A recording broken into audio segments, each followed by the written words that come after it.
Hey guys, Stephanie Stevenson here with MUSE at the Farewell Vans Warped Tour. It's been put on since 1995 by Kevin Lyman, and stay tuned because we have tons of interviews with all the bands for you to see. Well, it's just awesome just being here. I mean, Warped Tour is such an iconic, world-class traveling tour that goes all over with so many bands, so many eclectic bands, and so many bands that came from just the gutter up to radio play. I just think it's one of the raddest things. And then is there any new music that we can expect from you on this tour? Not on this tour, but we did just release Diary of a Creep EP, which has one original song, and we did a bunch of covers, but very New Year's Day style.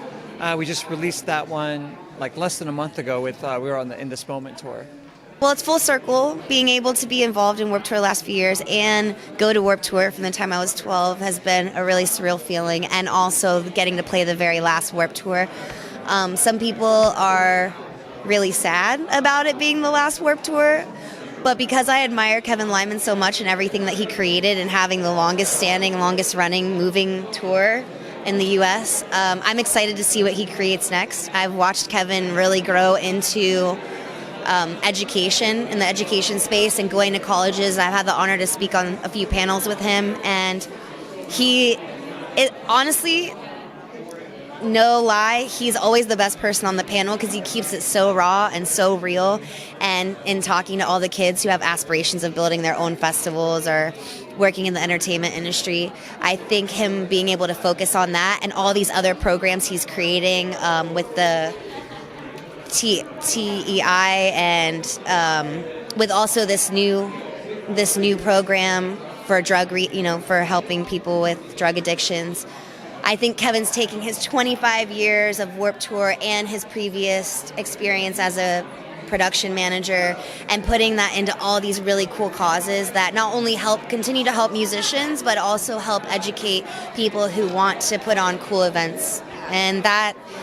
So for me, I'm not sad. I'm excited to see what Kevin creates next, Well, what is really special about Warped is that it represented the subcultures. It's not like mainstream pop bands necessarily, and when it first started out it was a punk tour. When I did it in 98 it was punk with a couple ska bands here and there. Did it in 2000, basically the same thing. Half pipes, skateboard culture basically, and the music that skateboarders would listen to, punk, ska, and then it seems all these years later that the subcultures have expanded into a whole new thing. So Warped Tour grew to accommodate that, and so many more bands now and so many more stages, and it's so much more diverse than it was in the beginning. And so it's the longest running North American tour in history. And the fact that I got to do 3 of those is pretty damn special.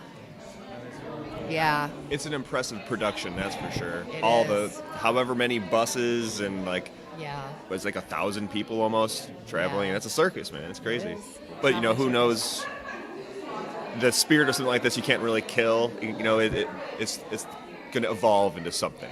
Who knows? Who knows what Kevin has in mind? But right. as far as just the vibe of a tour like this, or something that tours around the country that has so many creative, amazing people, there always needs to be a place for that. Kevin's been amazing to me over the years. He gave us a shot in my other band in 2012, and I started something new, and he believed in that as well. He just has a really good ear and a really big heart, and for me, it's just amazing to get back on there and play the last one. Now that it's all ending, it is the last one. Have you guys had an experience with a fan that has stood out to you during this tour? During this tour, I'm trying to think. Do you have any good ones? Yeah, I mean, usually there's always one that, circles back and waits in line. My other band was called Vampires Everywhere, so I used to get all sorts of weird items. She actually brought me a vial of her blood, which was very unusual. I did accept it and dispose of it in a timely manner, but that kind of heart and that kind of feel for what we do is what I love, and that's why I do what I do, so it's very cool. I'd say with the fan, just the idea that they come out just to see our band, that's always been very, very special.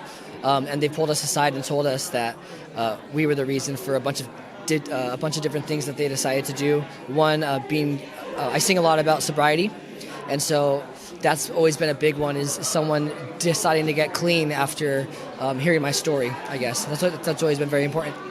Like, yeah, what does that mean to you when they say that they've gone clean because of your story? Do you like to tell that story a lot to help with their issues? It's crazy. It's surreal, and I firmly believe that we can only keep what we have by indeed giving it back, and so it means a lot that they are inspired by that, at least a day at a time.